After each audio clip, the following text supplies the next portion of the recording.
Bonjour, bienvenue dans ce nouveau potin de la paye.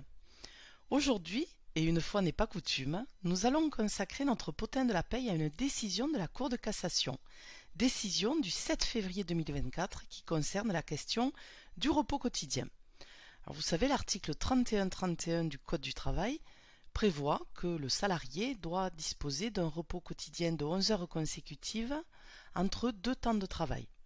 En gros, entre la fin du travail le soir et la reprise du travail le lendemain matin, doivent s'écouler au minimum 11 heures de repos quotidien.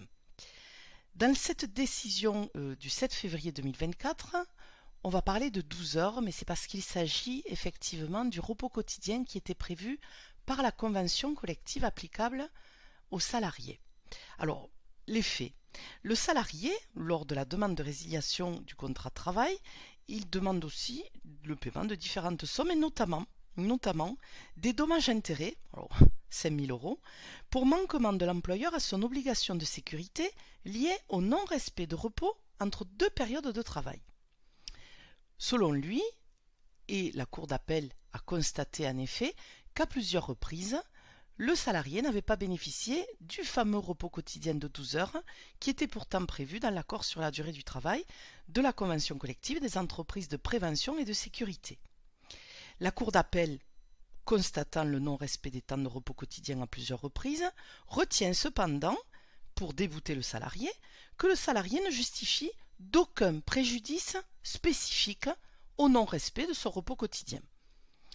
Le salarié porte l'affaire en cassation et la Cour de cassation casse l'arrêt de la Cour d'appel en se fondant sur le fameux article 31-31-1 du Code du travail, sur l'article L 41-21-1 du Code du travail, selon lequel l'employeur doit s'assurer de l'effectivité du repos quotidien et prendre les mesures nécessaires pour assurer la sécurité des salariés et protéger leur santé physique et mentale, et s'appuie aussi sur l'article 3 de la directive européenne de novembre 2003 qui prévoit que l'employeur doit garantir la sécurité et la santé des travailleurs par un repos suffisant et d'ailleurs par le respect des limitations des durées maximales de travail.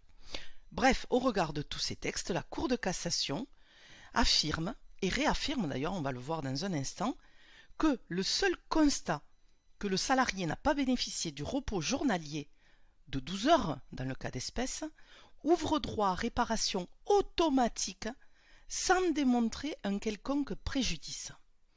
Alors effectivement, il faut souligner que la Cour de cassation avait rendu des décisions similaires dans des situations, alors non pas de repos quotidien, mais de dépassement de durée maximale quotidienne et des situations de dépassement de durée maximale hebdomadaire de travail. En fait, pour la Cour de cassation, il y a un principe d'absence de préjudice nécessaire concernant le temps de repos obligatoire, fondé sur l'obligation de sécurité. Donc, en cas de contentieux, le salarié bénéficie donc automatiquement de dommages-intérêts en cas de non-respect du repos quotidien, sans avoir à prouver un quelconque préjudice.